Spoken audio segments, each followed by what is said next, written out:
Ça fait longtemps que je n'ai pas fait de vidéo sur la dépendance affective. Donc voilà, j'avais envie de partager une thématique que je rencontre très souvent en consultation ou lors de mes accompagnements de groupe.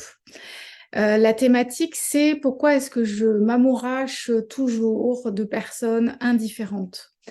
Alors, la personnalité indifférente, ça va être la personne qui sera non démonstrative affectivement. Par exemple, j'ai des patients ou des patientes qui vivent avec des partenaires qui sont plutôt pudiques quant à la communication de leur affection. Ce sont des personnes qui ne disent jamais je t'aime ou bien qui vont avoir des démonstrations affectives assez rares. Prendre dans les bras, un geste tendre. Voilà, ce sont des personnes qui ont une réserve. Et donc, c'est compliqué pour les dépendants affectifs et c'est compliqué pour les personnes qui sont empathiques, chaleureuses et les hypersensibles également quand on a une personnalité qui aime partager, dire son amour, le dire avec les mots, avec les gestes, d'avoir en face de soi comme partenaire quelqu'un qui a une grande réserve quant à sa communication amoureuse, ça peut faire souffrir. Donc, on peut s'interroger sur le pourquoi avoir choisi un partenaire qui finalement fonctionne à l'opposé de nous, qui n'a pas le même mode de communication, le même mode de langage amoureux que nous. La personnalité évitante, indifférente, c'est aussi lorsque, au début d'une relation, vous remarquez que votre partenaire est hésitant en termes d'engagement, c'est-à-dire qu'on sait bien qu'il y a des phases d'engagement, c'est progressif, hein, on se rencontre, il y a le premier rendez-vous, on se revoit, on déjeune, puis ensuite on dîne, ensuite il y a le premier baiser, la première nuit ensemble, puis ensuite on se fréquente, on se voit, et de plus en plus, le rythme des retrouvailles s'accélère.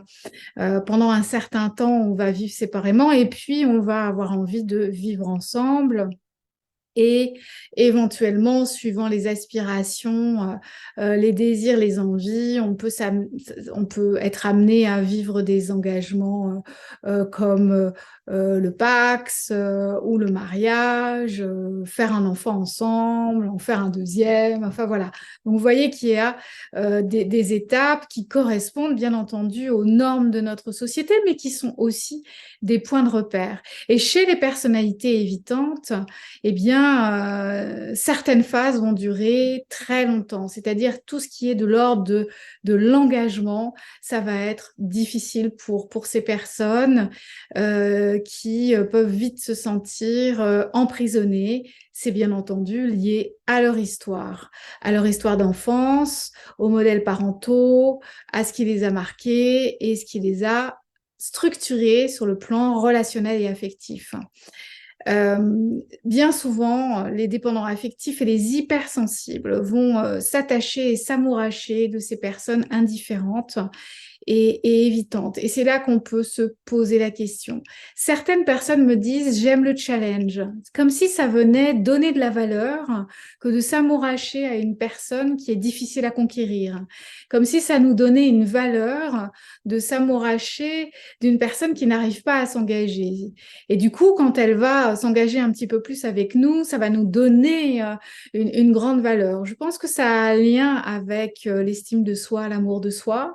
Bien entendu, s'amouracher de personnes évitantes euh, ou indifférentes renvoie à notre propre histoire. Donc, c'est indéniablement là qu'il faut aller chercher. Et je finirai cette entrevue entre nous, cette entrevue entre nous, je finirai ceci par un point important parce que je l'entends très fréquemment en consultation. Les gens me disent, Ah, mais je sais, c'est parce que mon père a quitté ma mère, parce que un parent important pour moi est décédé très tôt dans ma vie, etc. Je le sais et ça ne change rien.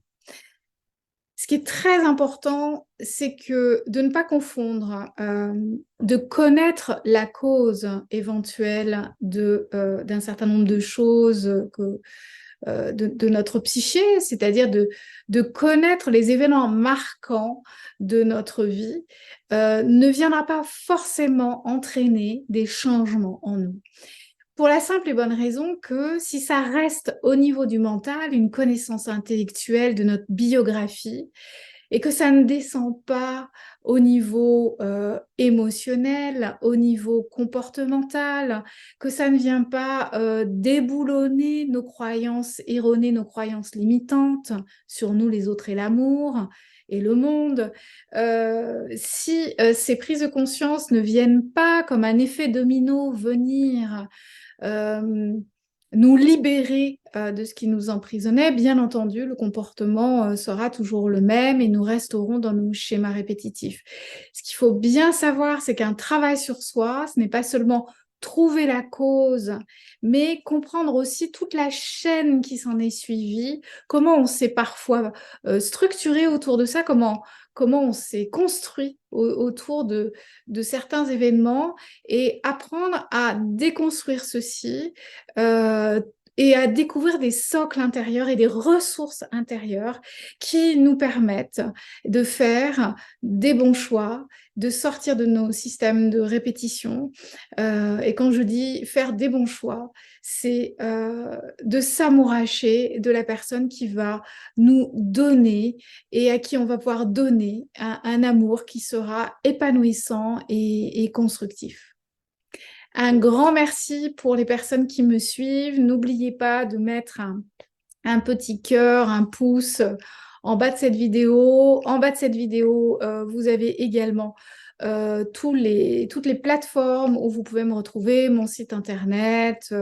Voilà, et dans ce site internet, vous pouvez retrouver toutes mes activités et n'hésitez pas à vous abonner à la newsletter. À très très bientôt et si vous avez des questions, vous pouvez me les adresser, bien entendu, en commentaire ici et j'y répondrai au cours d'une prochaine vidéo. Ciao, ciao!